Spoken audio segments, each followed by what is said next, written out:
എല്ലാം കടന്നു ചെല്ലുന്നതിന് മുമ്പ് നമുക്കറിയാം, ഇവിടെ വിവിധ ഭാഗങ്ങളിലായിട്ട് നമ്മുടെ എത്രയോ കുടുംബാംഗങ്ങൾ ഇവിടെ കാഴ്ചകൾ കണ്ടുകൊണ്ടിരിക്കുന്നുണ്ട്. അവരെല്ലാവരും കുറേ ആളുകൾ കൂടി ഈ വേദിക്ക് മുന്നിലേക്ക് വരാനുണ്ട്.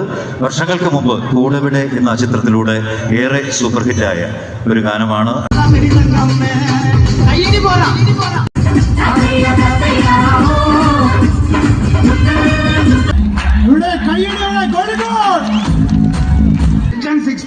പൊറാട്ടി അതും ഇതൊക്കെ വേണ്ടേ? അതിപ്പോ ഇന്നല്ലേ അന്ന് അത് റെഡി ഞാൻ തുടങ്ങി ഞാൻ നമ്മളത് കാണാനേ വെച്ചിട്ടാ. പിന്നെ എന്തൊക്കെയാ വിശേഷം എങ്ങനെ പോണു? അല്ല നല്ലോണം സ്വർണം വാരിക്ക് ഒരു കൊടുത്തിട്ടുണ്ടല്ലോ. പിന്നെ അല്ല ഇനി എനിക്ക് മുന്നോട്ട് വരാൻ പറ്റുമല്ലോ, കാരണം ഒരു നല്ല അത്യാവശ്യം താഴ്ചയിലാണ്, ഇത്ര ഉയരത്തിലാണ്. അപ്പൊ ഇത്രയും ഉയരമുള്ള എനിക്ക് നിങ്ങളുടെ മനസ്സിലുള്ള സ്നേഹത്തിന്റെ ഉയരം എന്ന് പറയുന്നത് 6 അടിക്ക് മുകളിലാണെന്ന് ഞാൻ മനസ്സിലാക്കുന്നു.